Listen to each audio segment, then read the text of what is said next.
Hello, I'm Craig Payhoper and welcome to another exciting episode of Inspired Achievers. Irish playwright George Bernard Shaw once wrote, "Life is not about finding yourself. Life is about creating yourself." We're going to meet a man today who has achieved academically, creatively, and been honoured by this country in Australia as one of its chosen people, giving him one of the highest civilian honours the country can bestow in being a member of the Order of Australia. If his life was to be put into a painting, I don't believe it could be done so with pastels. I think his life would be painted in bold, striking and vivid colour. I think the man we're about to meet today is one of those people that Ivor Davies may have had in mind when he sang a song called "A Man of Colours." This man is an actor, a singer, a producer, a director, a teacher, a film producer, a film director, and an all-round good guy. He has worked with incredible people ranging from musicians, actors, cinematographers. He's even worked with people like Russell Crowe, Cuba Gooding Jr. and the late, great Richard Harris in Camelot that toured around Australia. He has 5 albums to his credit and has been internationally acclaimed for his 5,000 performances in musical theatre. Through it all, he's had extreme highs and extreme lows, but has been supported by an incredible woman and a wonderful family. From an early age, he had an incredible pedigree that has set him on a course which he continues and expands upon. One of the things I found when immersing myself into his life over these last couple of weeks is that his integrity to what he does interprets and reveals things that make an audience feel something. I told him that I had grown up listening to a song my mother loved by Dean Martin, and when I heard his version of the song, it was as though I had never heard it before. He has an interpretive quality that can move an audience. One lady made a comment online that I saw that said this man's name, and I turned to powder. Not quite sure what she meant by that, but ultimately I get the message. He has the ability to make a difference and change lives. So without any further ado, let's meet this amazing man, Mr. Peter Cousens. Wow. Thank you. Thank you for having me, and thank you for that beautiful introduction. I was very moved to witness someone's heart in that way. Describing someone, I don't know whether I know that person, but I was deeply moved. Thank you. No, well, for people at home, just a few short weeks ago, I watched a movie called Freedom, and it starred Cuba Gooding Jr.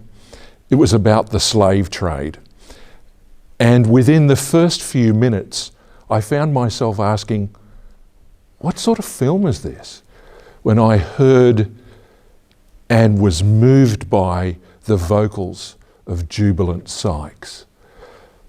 I've never heard a voice that reached me so quickly as his did. And I loved the fact that it was introducing him to film or to cinema. And how interesting that it was also your directorial debut. I heard that when you got the role to direct the film, through a series of events, some may have seen them as mistaken events, I don't, and you told the cast and crew, this is my first time, you know more about this than I do, but let's work together. That's incredible. So many people would want to big note themselves and say, hey, I've made it, I'm here, but not you. And I think from what I've been able to find, you created this environment where everybody felt a part of something special. So what made you do that? That was difficult, to put your heart on the line in front of so many professionals. Your cinematographer has worked on amazing films. What was it like? Well, it was terrifying, to be honest. And I remember that speech on the first day of our filming, and we had 150 people on the set, and we were outdoors. We were creating what was probably one of the most violent moments in the film, as well as, interestingly, one of the most musical. So it was a wonderful combination. But I was thrown into a situation where I although I knew a bit about film, but directing something in this way was something I hadn't experienced, although I directed in other mediums. So the challenge was, how do I go about this in terms of relating to these people who were highly experienced? And I really only had a couple of I expect things to fall back on, and one was instinct and intuition, and often we don't know what we know. We discover that, and what's been absorbed over years of experience, you have to have faith and trust in, and trust, and then surrendering yourself to that trust, and also having enormous trust in other people. So, I'd come from a situation which just previously leading up to this film, of discovering a deep sense of humility, and I realised that we are, so dependent on each other in everything we do. And in this situation, I would say, look, this is my first film, and I'm going to ask a lot of silly questions, and I need you to come with me on this, because we can jointly do something special. And I realised too, as I did it, and I had a wonderful crew. Americans are fantastically welcoming. They believe in success. They want you to have success, and they want to help you have that success, because your success is their success. And it's a wonderful kind of interplay of energy, if you like. And in this case, my job, I discovered, was really to have a vision for this film, make sure everyone understood what that vision was, and then let them get on with their jobs. And finally, the great thing I learned about being director is being prepared to make a decision, and make a decision quickly, and trust it. And that's really how we worked. We had 25 days to film this rather huge film. We had 13 days with Cuba. He'd just come off the Butler, I think it was, in New Orleans, and we ran into cyclones and all sorts of things in this 25-day period, but we sort of stuck to it. And we had two stories at once, if you know the film, obviously one set 100 years earlier and one set in about the 1860s. But this process of this whole, if you like, spiel, which became embedded in the way I operated in this situation, started on that first day of filming, and it had started previously with my involvement with Dean Cundy, who was this extraordinary cinematographer, and it ended, right in post-production in New York, where we 6 months, editing and then post-production and colour grading and all sorts of things, dealing with these extraordinary people who'd done extraordinary films. And here I was saying the same thing. Well, look, this is my first time, and I'm going to ask some silly questions, and come with me. So that was that experience for me, and it taught me an enormous lot about, in terms of about myself, but it also taught me a lot about film, because I I asked silly questions and I got some fantastic answers because people want to help. Yes. I've talked enough. No. One of the things that I believe is that there are no such things as silly questions. I believe that every question helps you understand the world around you better.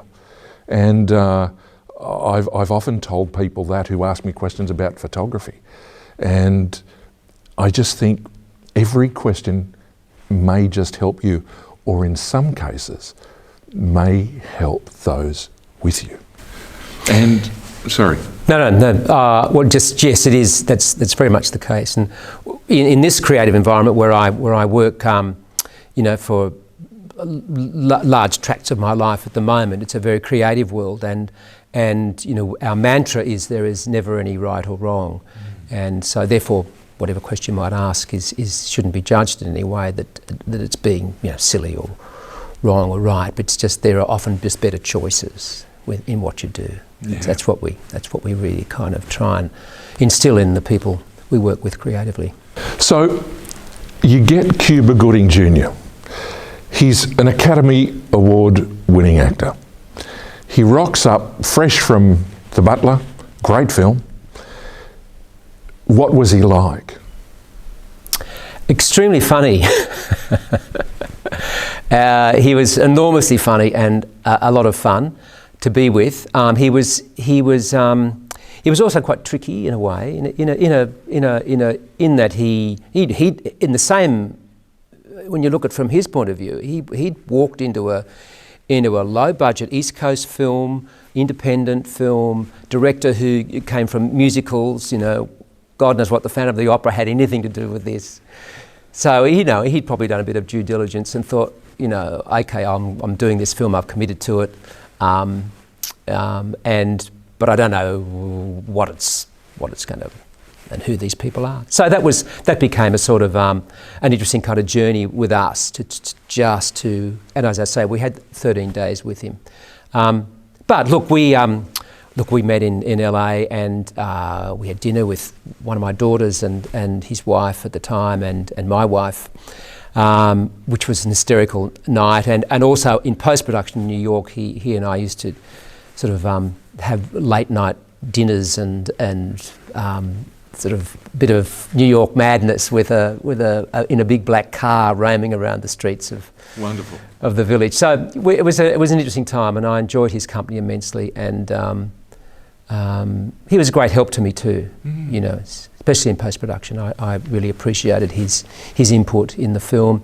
And also, there was, as you know, the film deals with Black America at that time, and the politics of that were, I expect they were beginning in a way on the surface at the time that has now been, the journey of that is now a much deeper and more difficult and more complex situation. But I was guided by a large number of African Americans there who are obviously a part of the film, and there were some very, very confronting situations with the actors being chained and whipped, and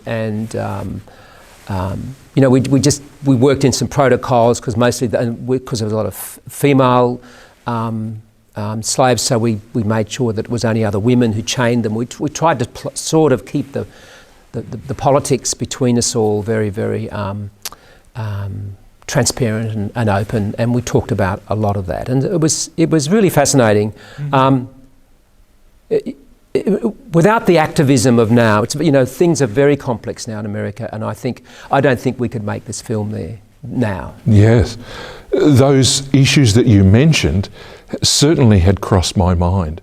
I went to what was once the Lorraine Motel, where Dr. Martin Luther King was killed, and it's now a civil rights museum. And many of those issues, I was wondering personally, how did you approach those in America with Americans.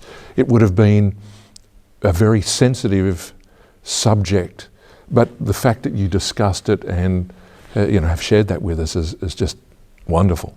And the way it was handled was expertly done for someone who started in this film. It's incredible. But what was the feeling like for you? I understand your life prior to leaving had its ups and downs, but all of a sudden, how wonderful is it to have people who believe in you?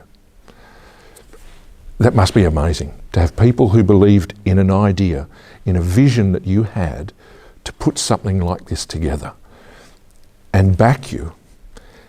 You live for 99 days in a hotel in Connecticut while your wife and family are back here creating your vision. What was it like? I think I was on a journey towards some sort of redemption in a way. The belief really in me came from someone else initially. So your description of other people, of gathering other people in a way to believe in a particular vision, personally, someone else had actually gathered me into their orbit and believed in me. So that sense of, it's wonderful the influence and impact we can have on each other. Absolutely. And this particular friend who became a friend and over those years, but initially just had a singular belief in me, which I'd never really quite experienced before. Very God-fearing man, and as a consequence, I had some extraordinary kind of spiritual experiences while filming and making that film, because there were so many elements in that film that are driven by values and spirit that makes the film very special, combined with the layer of music. They're having 11 songs in a film about the Underground Railroad and slavery. It's a very different film from 12 Years a Slave, for instance, which is a very, very gritty and desperate film. And in many ways, that's why it would be difficult to make this film that borders on not being a musical, but being, people would argue, possibly trivialised by music.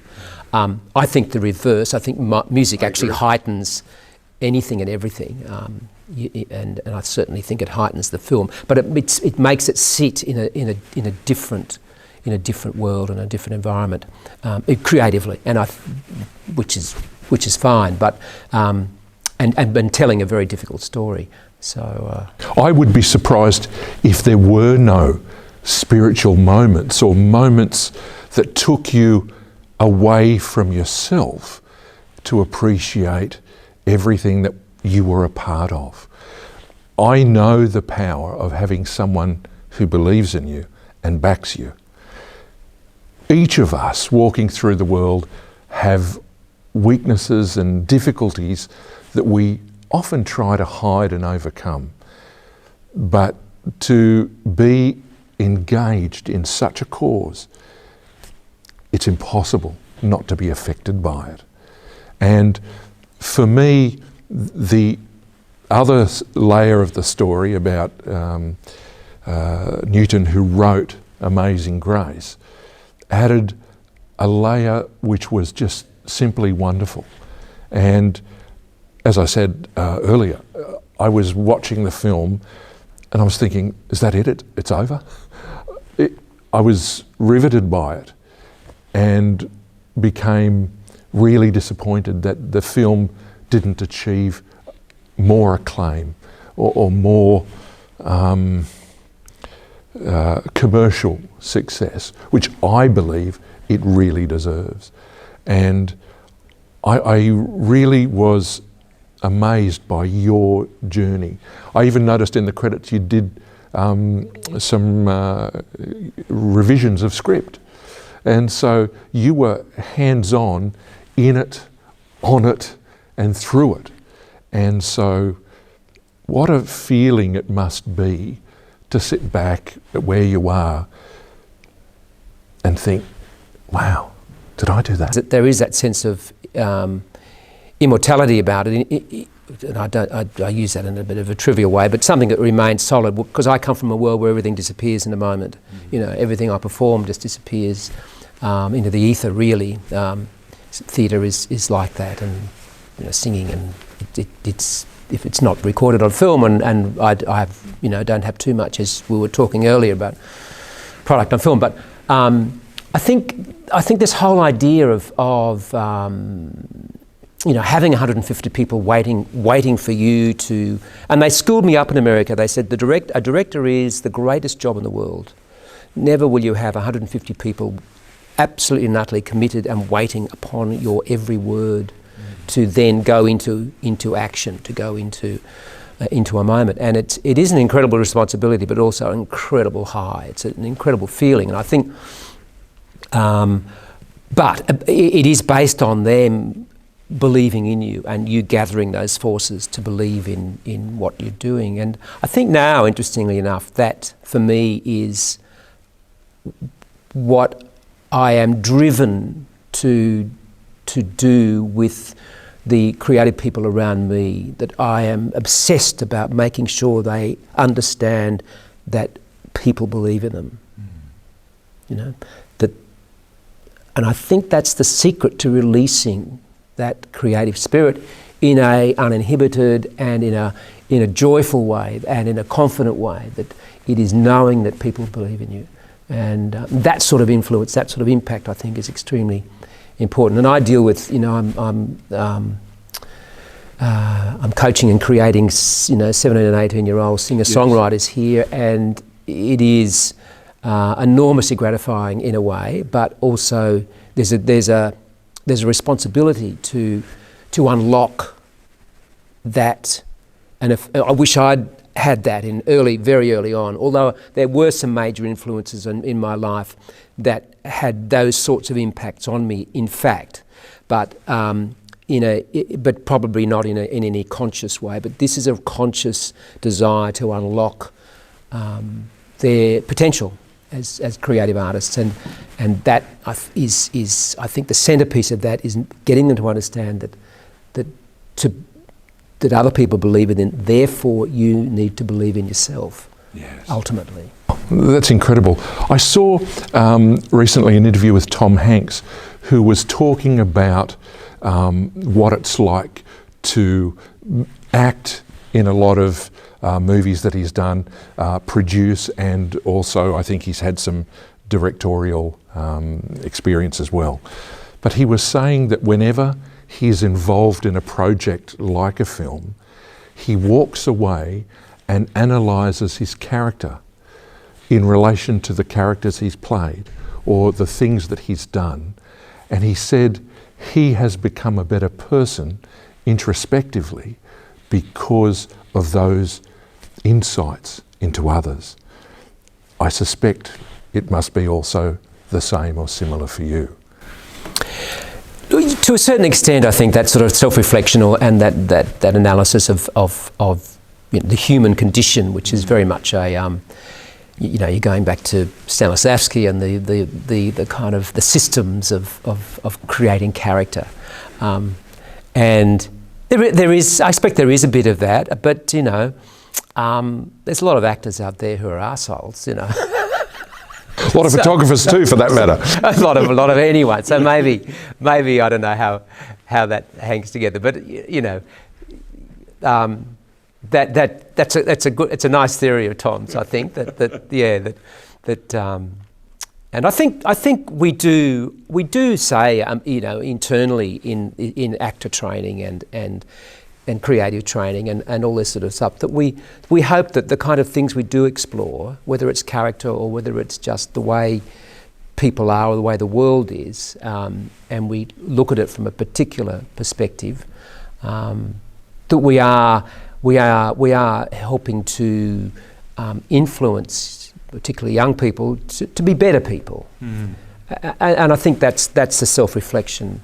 That's very much a part of the creative work, to reflect on what you're doing and making judgment calls about that, and making choices about what you might want to do or how you want to do something. So, there is a bit of a layer, I expect, of self-awareness, which I think is important, and we think we're helping to create better people. And well, who knows? Because we are. That's the goal. That's the goal. But people are, we are also so fascinatingly different. And yes. You were born in Tamworth, which for those people who are outside Australia may not realise, it's a regional town some 4.5, 5 hours away from Sydney City, and I really like Tamworth. It's become the country music capital of Australia. But your parents were in the local show business there. You played in The King and I with your mum, and I believe at age 18 you went to London for the first time, and I read that you saw 15 shows in 10 days. Yes, it was actually 12, I think. Oh, 12? Yes. Wow. Yeah, because a couple of matinees. So I figured.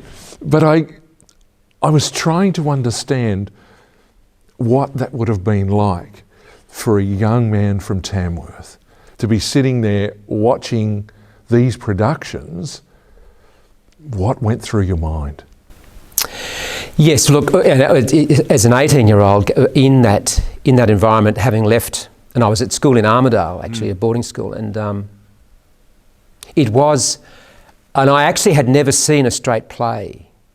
Like I'd been in Gilbert and Sullivan's, yes, and as a child, some Rodgers and Hammerstein musicals with my mum and dad, but I'd never actually seen a play on stage, professionally done. I'd seen a couple of Gilbert and Sullivan's in Brisbane, so I had no real experience of the theatre, but I had immersed myself in Laurence Olivier, who was a yes, wonderful English actor-manager, and I'd read everything there was to know about Laurence Olivier, and all I dreamt about was, performing in London on the West End. So when I got there at the age of 18, I just wandered up and down Shaftesbury Avenue and dreamt about what it would be like to actually perform in one of these theatres.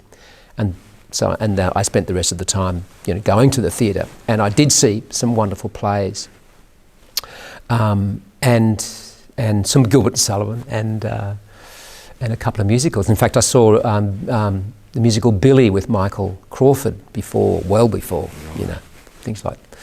But yeah, it was an extraordinary, like a absolute culture shock, Yeah, that's what I was trying to imagine, coming from your roots, although you were introduced to that early, but wow, to be in London. Yeah, and I sort of dream come true. And again, looking back, you have all these dreams as kids, and you it's amazing how sometimes life actually plants you in some form or other, with that sort of dream being realised. Yeah. Did something whisper inside you going, this is a life for you? Now, we'll come back to the West End. Tell me about Madame Marianne. Oh, Madame Marty. Marty. Madame Marian Marty, yes. Look, she, in terms of these influences that one has, whether they believed in you or not, it's who knows, but that was the impression one gets. So, Marian Marty was probably, a major influence on my singing. And also, singing and also kind of artistic sensibilities. She was an Austrian Jewish woman who'd escaped the Nazis, and I think she was pushed across the border in a pram, I think the story went. Wow. Anyway, she ended up in Australia, and was very much in the early days of the Australian Opera, a thing called the Opera League. And she opened a studio, and she taught June Bronhill, and was a, as well as Lyndon Terracini, who's now the head of the Opera Australia, and others.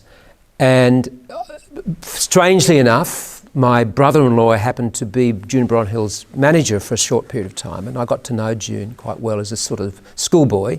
And then when I was 18, I'd come back from my sojourn overseas, and she introduced me to Marty, and I became one of her students for a couple of years as I was at university and before I went off to drama school. So, and she was a small, wizened woman with gnarled, sort of arthritic fingers, and she'd play the piano, and she had a poodle who would sit there and sort of, but was sort of strangely chaotic but strangely wonderful. And I still have all her original exercises, which I actually still do as a singer, as warm-ups and things. And she taught me about what it is to feel a heightened sense of emotion in a creative and artistic sense. And I discovered that with her. I discovered what that actually means and what it meant, and how that manifests itself in singing, to the point where the dog would roar and scream and bark, you know, if I hit an appropriate note that Marty approved of, and somehow the dog subliminally sort of knew that approval was being given. So that was my experience with her, and she was, I became very close to her and for a while, and then I sort of moved on. I got very involved with becoming an actor, and I actually wasn't that interested in singing for a long period of my life, long time. And so, who was it that reignited the flame for you to go back and sing?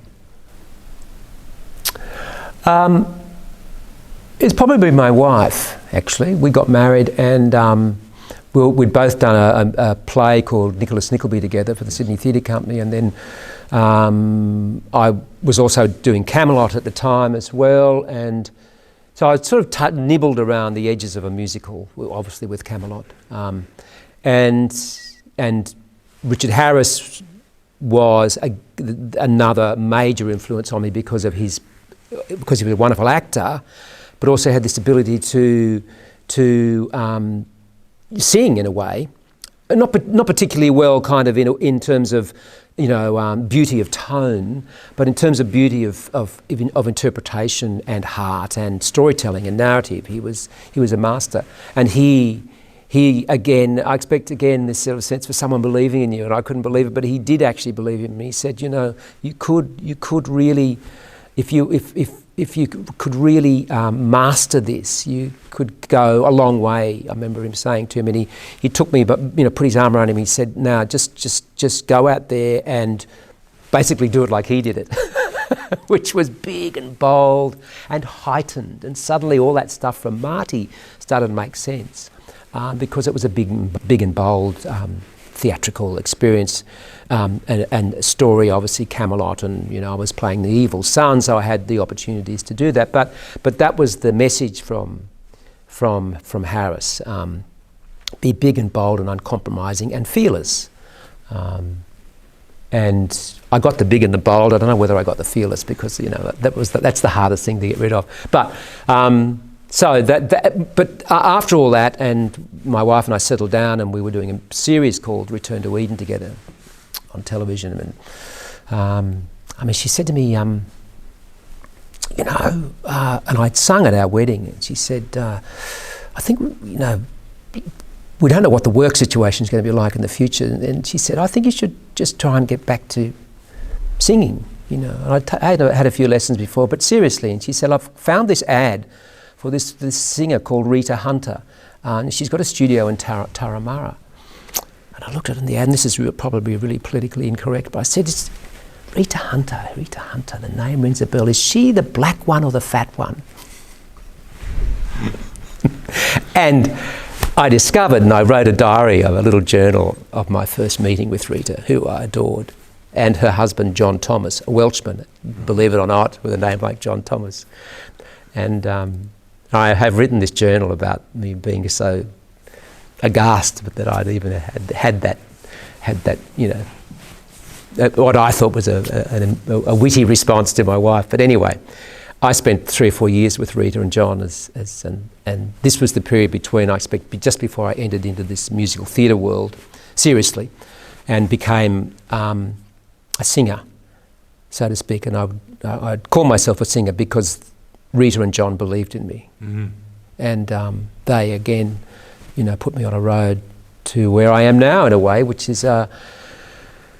As one ages, the voice remains intact, that stamina remains intact. The stamina not only to sing 8 shows a week, but also the stamina to be able to sing well into your older age. And that was exactly what they promised me, and that's exactly what's happened.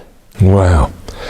If we backtrack a little bit, you're touring around Australia with Richard Harris. He asked you to go to the US and tour with him. He was so pleased with you, and obviously you'd fitted into a routine together. I can't imagine what it was like to be side of stage and hear him sing things that most people today wouldn't even know. And I played him singing Camelot just the other day, and just smiled. We only know him as an actor. He sang MacArthur Park, but you never went. The opportunity to do this television series, was just a more, for some odd reason at the time, was just a more attractive choice. And also because my wife had been also cast in Return to Eden, and so it meant there was just too much upheaval in the early part of our marriage, and it just seemed right to sort of to stick where I was. And I expect I was fearful, too. So that was that reason, and I don't regret it in any way. But it would have been a very different journey for me now, if I'd gone off. Yes, but for me, again, to have someone believe in you like Richard Harris, to want to have you with him in the US, incredible. And it must have been, all I could see when I've gone looking into your life was there have been a series of, I'll call them heroes, that have stood out clearly to me, that have said, we're here for you. I had the feeling that not only were you blessed, it's almost like you've been guided on your path through life, and you've had incredible people around you. Now, let's jump to, you get a phone call from, you'd been in Phantom of the Opera. You get a phone call, I believe, from Cameron McIntosh. Come over to London. We want you to be the Phantom. You race around in 10 days to move your family. You hop on a Qantas flight, and because you're a naturally caring person, 1 or 2 of your children had chickenpox. And so you were freely willing to share that on the way. We didn't know at the time. We only discovered it when we landed. And so you're thrust into this whirlwind, for want of a better term, for a period of a year. What was that like? Well, it was thrilling, and it was a sort of a gift, if you like, from Cameron. Another major influencer on my life, someone who really cared. He was, especially in those days, all the way through the 90s. So I first met him in 1988 and worked for him then, basically just about, with a few exceptions, all the way through that decade. And he was the most nurturing and the most caring of producers, insofar as that he had a group of actors who he found, he finds them all around the world, and he basically gave us careers and nurtured those careers to the point where you know, for me, the pinnacle was to be taken to London to play the Phantom. But there've been others, people like Phil Quast, who in Les Miserables, and he's that opportunity that Cameron gave Philip just led to an enormously beautiful career he's had. That is very unsung in Australia. Not many people know what actually Philip has achieved, and what people he's worked with, and what he's done is miraculous. And he's a beautiful singer and beautiful actor, and but because of Cameron, and that, I think those sorts of gifts and that care, again, there's people believing in you. And yes, going to London was a whirlwind. It was enormous fun, and very difficult initially for my wife and family, because the three of them were stuck in a hotel for 10 days. I disappeared to America to work with Hal Prince. Now there's another one, another huge influence in me, and we'd actually corresponded earlier, because he was that sort of guy. I'd written to him about something, and we responded, and he'd obviously, I knew what he was about, and he, being the theatre animal he was, I think he knew about anyone and everyone's career anywhere around the world. So anyway, so I spent some days with the New York cast of Phantom, and with Hal, and then came back to be greeted by the chickenpox that had now manifested itself in, as chickenpox does, one after the other. So, then in a whirlwind of 10 or 2 weeks rehearsal, I opened in London, and had those mad experiences of I think you probably know the story of the boat failing and, yes. and walking on water. Walking on water. Those stories. You have to come to the show to see that. And so yeah, it was a wonderful time, and we didn't want to leave and Hal had actually cast me in Showboat back in Australia. And he'd done that in the first few months, really. He came over to see the show, and then sat in my dressing room and said, "Would you come back to Australia and do his production of Showboat," which was at the time a huge production, and out of Canada. And in many ways, I said yes a bit too early, and I was committed to it. But we would have probably preferred to have stayed and continued on with our time with Cameron and that career path in London. When you were on stage, what theatre were you performing Phantom in? What was the name of it? Her Majesty's. The Majesty's. Haymarket, yeah. Had you been there? No. I'd been across the road, I think, to the Theatre Royal. I saw a production of Richard II there, yeah, where these two actors, a guy called Pascoe and I can't think of the other actor, and they alternated the roles. I've never forgotten it, but that was one of the plays I'd seen, so I knew the area. Right. Well, the reason I asked is because I thought it would have been almost poetic to have you performing on stage at Her Majesty's, thinking, that's the chair I sat in. It must have been, although it was across the road, it still must have been an enormously wonderful feeling to think, my childhood, my youthful dream has come to pass. Unbelievable, actually, when I think of it.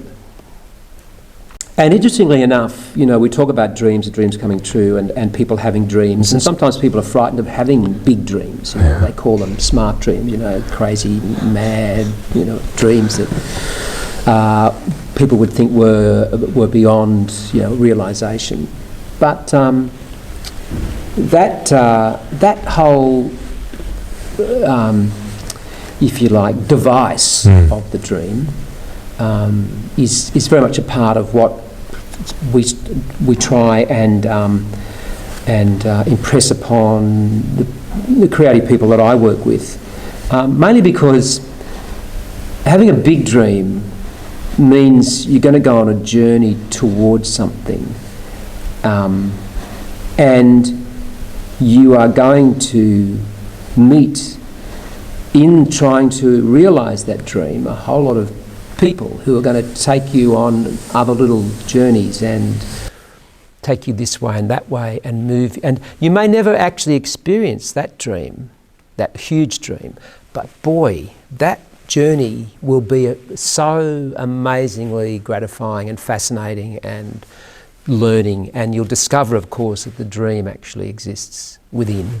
Yes. It doesn't actually sit out there, but that doesn't matter, because that journey you've had, the experiences you've had, is actually greater than the dream itself. Wonderful. Well, it would be remiss of us not to run through some of the musical theatre you've been a part of. We mentioned Phantom of the Opera. There's Les Miserables. There's Miss Saigon. Now, I lived for 2 years in the Philippines and have had lots of interactions with Filipino people at so many varying levels. A wonderful country. What was that like for you? Miss Saigon. Miss Saigon. Dealing with, of course, the Vietnam War, and but there were lots of Filipinos in there. It was probably my most treasured experience in the theatre, in those big commercial musicals, because of the Filipino people and just what they brought to that environment in the theatre during the rehearsal, and then as we played the couple of years we performed together.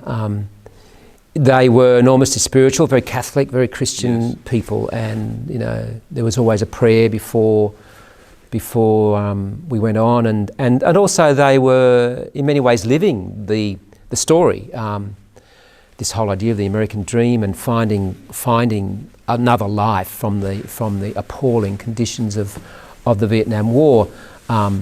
By finding a husband, I expect that was the dream. But for those, particularly the boys and the girls, but mainly I expect the women who had come from the Philippines, they were earning money which they'd never ever earned before. They were, Joanne, who I played opposite, she was sending money back so her family could have a telephone. They'd never had a telephone.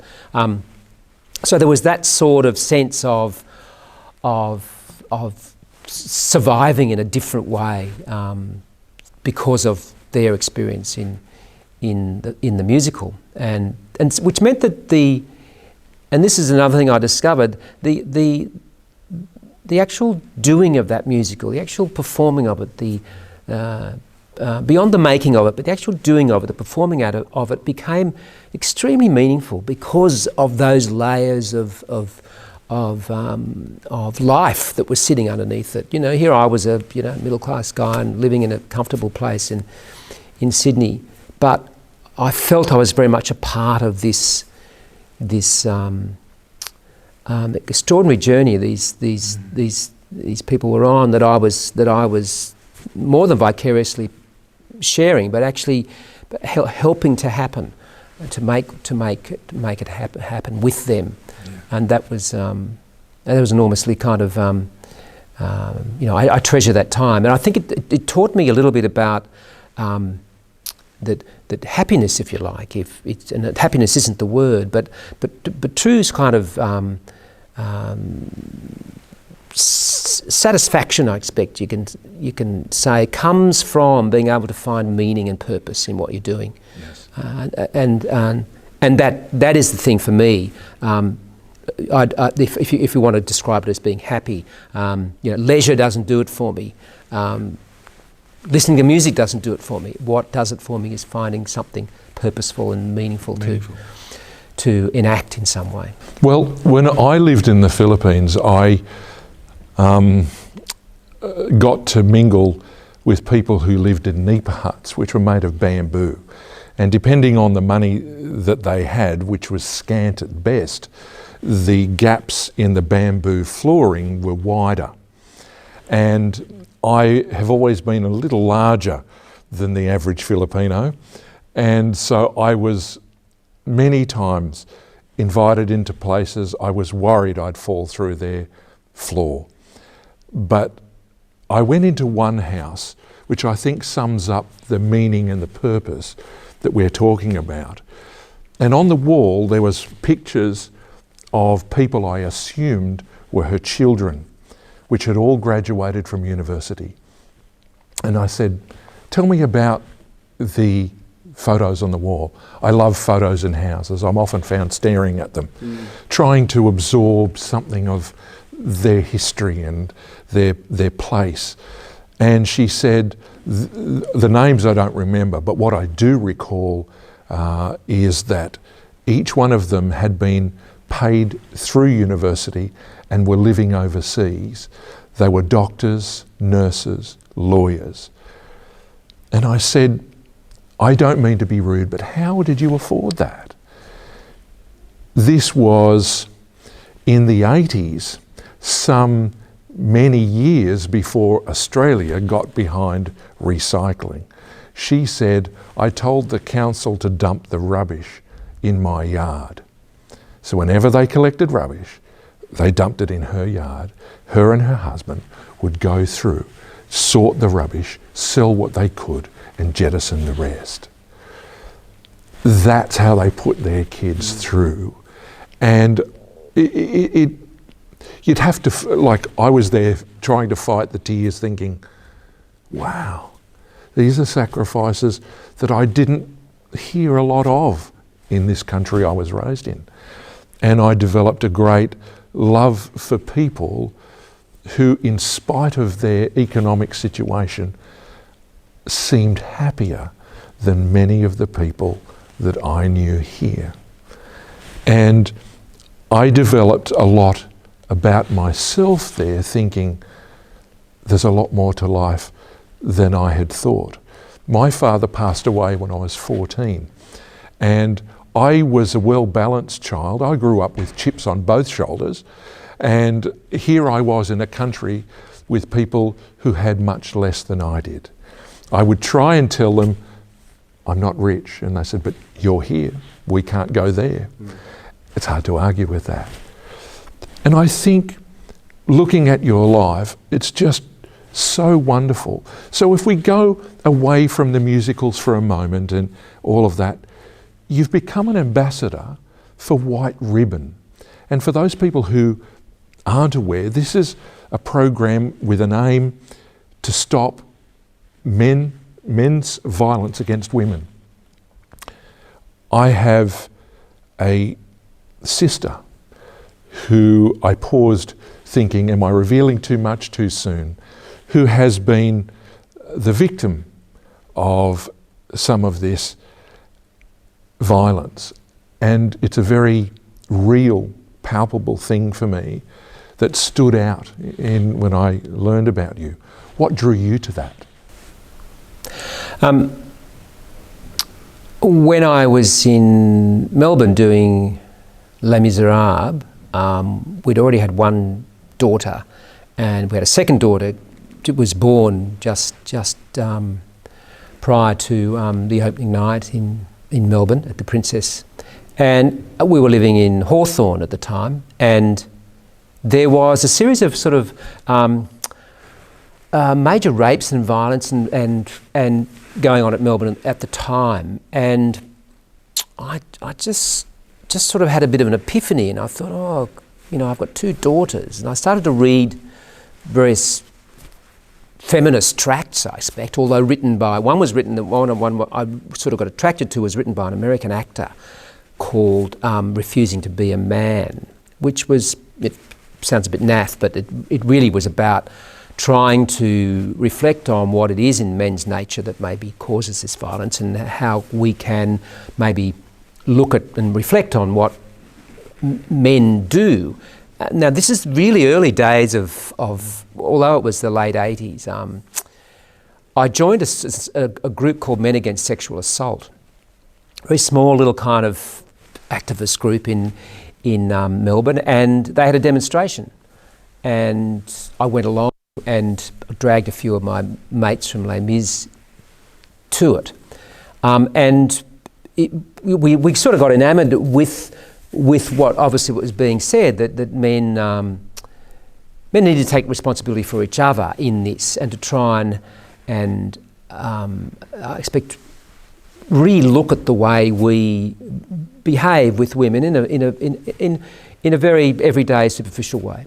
many of the stuff, a lot of this has actually was early sort of second wave feminism, and we kind of grasped onto it to the point where we then went on tour with Les Miserables, and in each community I would contact the local community area, and we'd get hold of photostat machines and all sorts of stuff, and we'd find out how to do this, but we would then create a demonstration, Men Against Sexual Assault, and we had banners and we'd walk through the street singing bits of Les Miserables. We were fully supported by Cameron and the Australian producers of Les Mis, and we used to hold sort of men's meetings, which all the girls would come to as well, and we'd discuss all this stuff about, I'm smiling, but because I'm smiling at the memory, but the topic was obviously very serious, and we had it was very, very bonding, I expect, as we created these demonstrations in Brisbane, in Perth.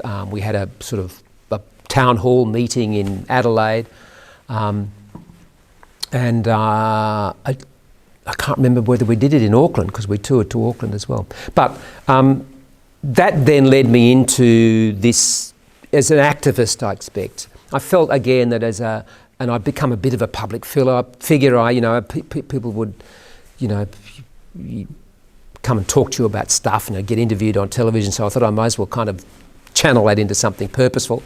And so I joined another group with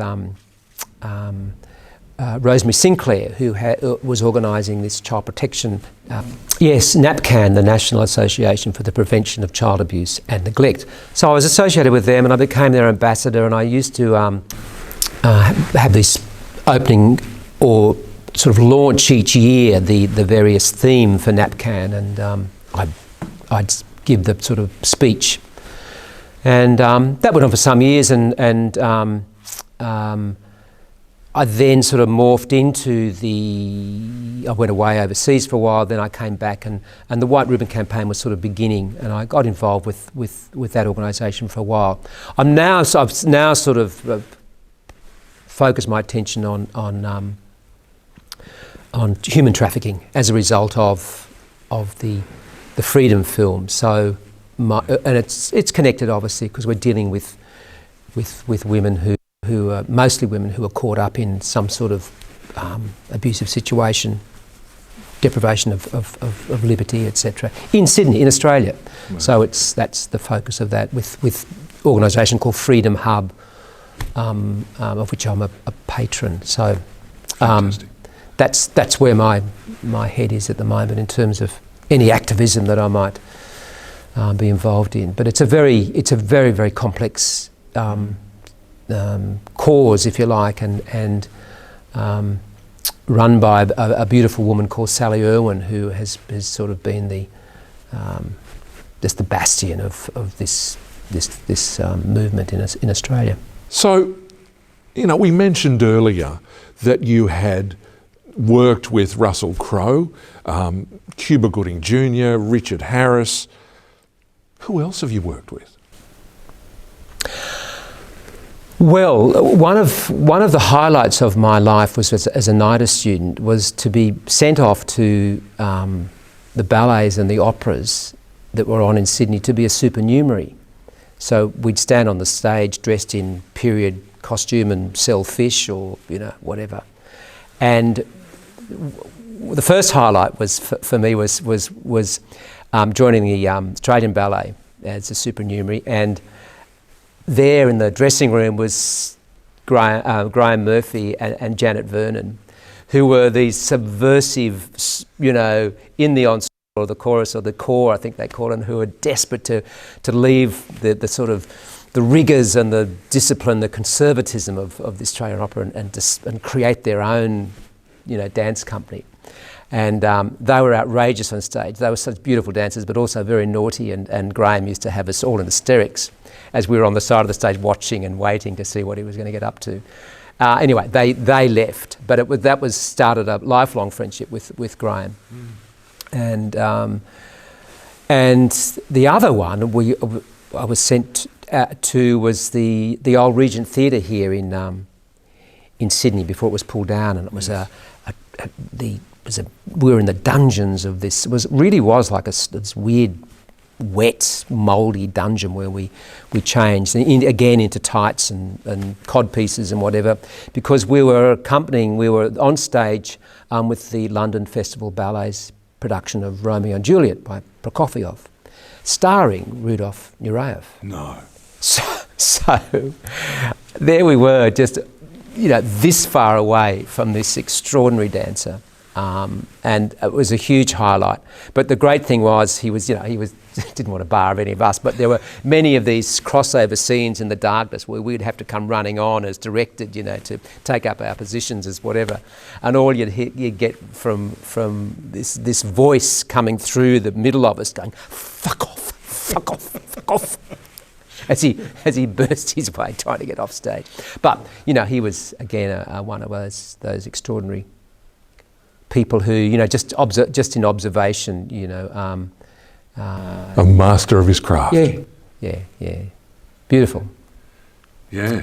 And that, in fact, that the reason why that whole memory, because on our final night, I got a phone call from my brother-in-law to tell me that my father had a stroke and was being taken to hospital, and he died a week later. After that, I flew up the next morning to Lismore, or to Maclean actually, Grafton, Maclean, where he was, and he died a week later. In fact, on the day of my sister's wedding, but he'd sort of indicated that before that he wanted the wedding to go ahead. So, yes, that experience with. Did you keep that from your sister? That information? Well.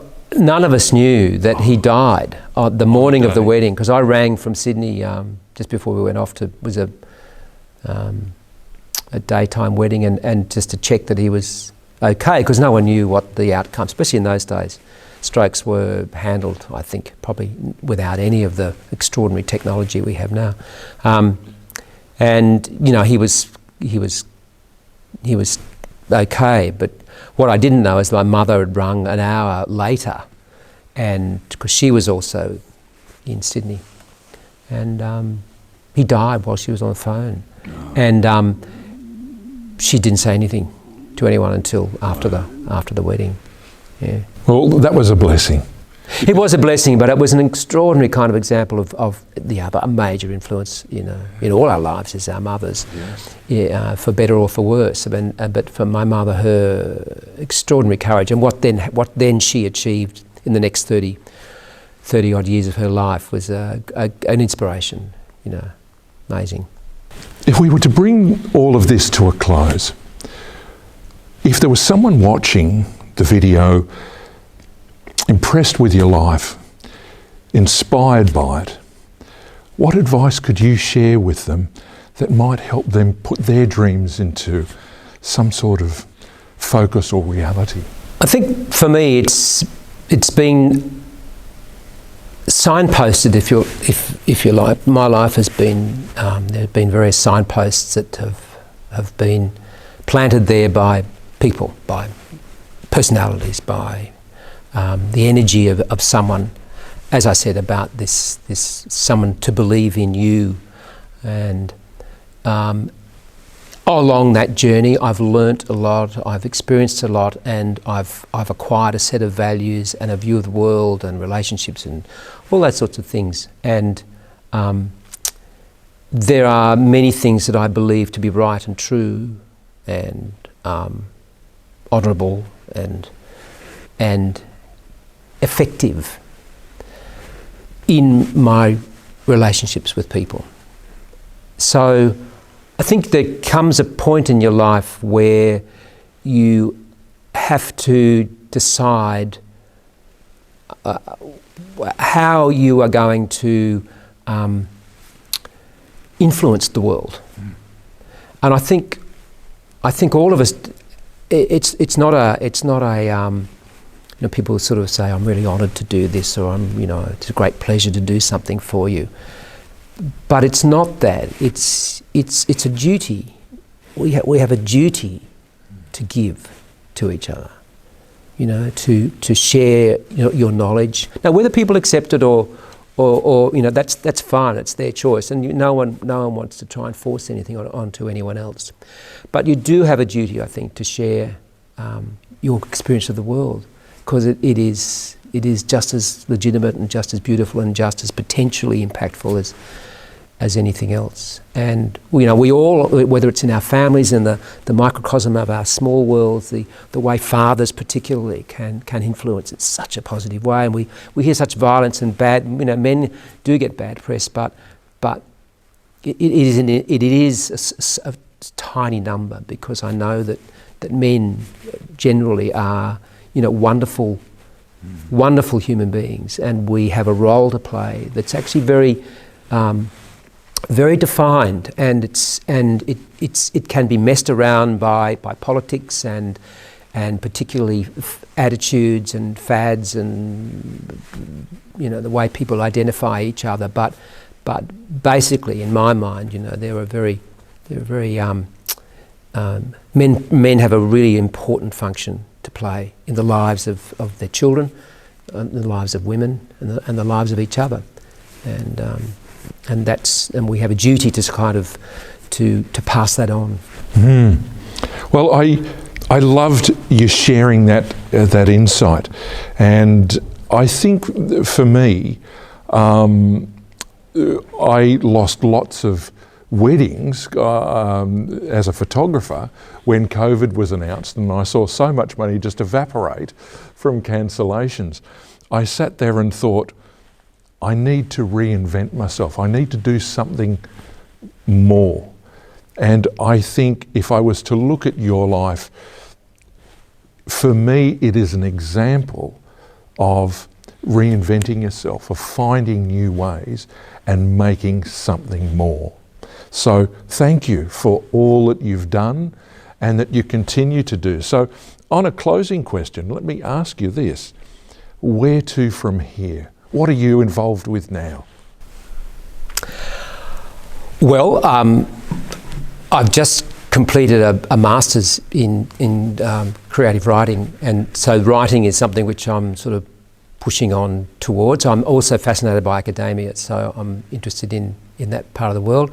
I'm also devising a new creative artist musical theatre diploma course here, which we'll launch next year, which is basically a tertiary version of what we do with secondary school students in terms of how we pass on that self-belief and that sense, that confidence, but with an added bonus of being able to train young people in the world of not only as a musical theatre performer, but also as a creative artist, a songwriter, and someone who can independently look after themselves as musicians. So there's that. I've also just completed a 6-episode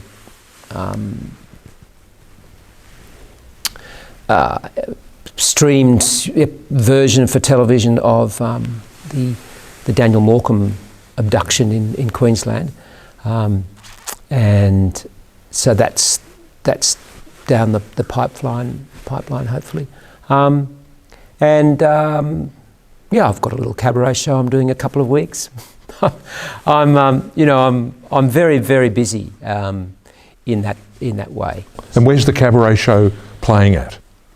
At Claire's Kitchen in Oxford Street in Sydney. So if you're interested, please go and see it. So Peter, I don't think there are enough words in my vocabulary to express how grateful I am for you. I indicated to you, and for those at home, I agonised when I had done some research and found an email. I'd agonised over, what am I doing? Should I do this? Will he even respond? You responded 20 hours after I sent it, and I was elated. I rang one of my sisters and I was going, he responded. So well, it was a very gracious email. It was beautifully written, may I say. But this is true of many things. I had a kid from the Conservatorium of Sydney who wrote to me and just sort of, with all the kind of chutzpah and enthusiasm of an 18-year-old, talking about he's what he does and what he do, and could he come and have a chat and look around this building and see how he could fit in. And I just got back to him immediately and said, sure, come on over, because of the absolute enthusiasm and desire to be part of something, and that person is going to be a terrific put it this way, that person would respond to an opportunity. Yes. And I think, again, the duty is to create opportunities, and that's again what I'm interested in. I've got a thing called the Global Creative Initiative Planet, which is this organisation out of New York, which is devising these and creating these streamed concerts all around the world, connected and being streamed into orphanages and refugee camps and hospitals around the world. And last month we did one out of India, which was to kind of commemorate World Autism Day. And so all these performers, young performers from around the world, sort of stream performances for an hour or so, and we're raising awareness for whatever. And anyway, this is something I'm involved in as well, and we have a number of our talent development project graduates involved in that as well. Well, I love that you give back to people, or you lift, you inspire, and it just makes such a difference. I think, in closing, Glenn A. Baker said to me that enthusiasm changes the world. It opens doors, it makes everything possible. And I certainly have boundless amounts of it, and I thank you for your time, for your graciousness in the communication we've had, and I wish you every success in the future, and I will be breathless with anticipation for where you go from here. Thank you again. Thank you, Craig. It's very kind of you, and it's been an absolute pleasure.